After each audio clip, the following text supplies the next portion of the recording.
प्रदेश के लखीमपुर खीरी में रविवार को हुए बवाल का सुप्रीम कोर्ट ने स्वतः संज्ञान लिया। लखीमपुर खीरी घटना पर सुप्रीम कोर्ट में गुरुवार को सुनवाई हुई और कोर्ट ने इस मामले में यूपी सरकार से स्टेटस रिपोर्ट मांगी है।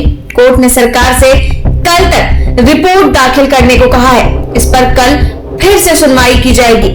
सुनवाई शुरू होने पर मामले में चिट्ठी डालने वाले वकील शिव कुमार त्रिपाठी ने कोर्ट में कहा कि लखीमपुर घटना में कई किसान मारे गए हैं, ये प्रशासन की लापरवाही से हुआ।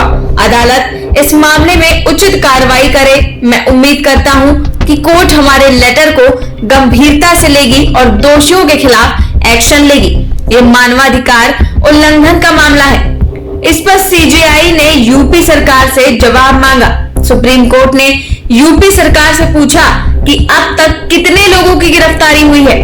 अदालत ने सुनवाई के दौरान पूछा कि आखिर अब तक कितने लोगों के खिलाफ केस फाइल हुआ है और कितने लोग अब तक गिरफ्तार किए गए हैं। अदालत ने इस संबंध में यूपी सरकार से स्टेटस रिपोर्ट दाखिल करने को भी कहा है। सुप्रीम कोर्ट ने यूपी सरकार से पूछा कि क्या जिन लोगों के खिलाफ इस मामले में एफआईआर हुई है उन्हें गिरफ्तार किया गया। इसके साथ ही कोर्ट ने ये भी पूछा कि आखिर इस घटना का जिम्मेदार कौन है।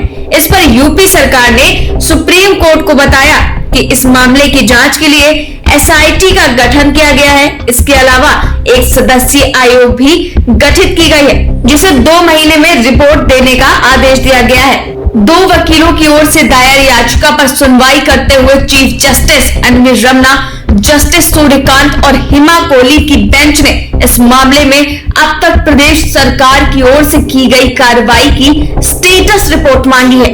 अदालत ने शुक्रवार को भी इस मामले पर सुनवाई करने का फैसला लिया है। इसके अलावा सुप्रीम कोर्ट की बेंच ने बताया कि कैसे इस रजिस्ट्री विभाग की गलती से इस अर्जी को जनहित याचिका की बजाय स्वतः संज्ञान के तहत दर्ज कर लिया गया। अदालत ने बताया कि 2 वकीलों ने पत्र लिखकर लखीमपुर खीरी में हुए बवाल को लेकर सुनवाई किए जाने की मांग की थी।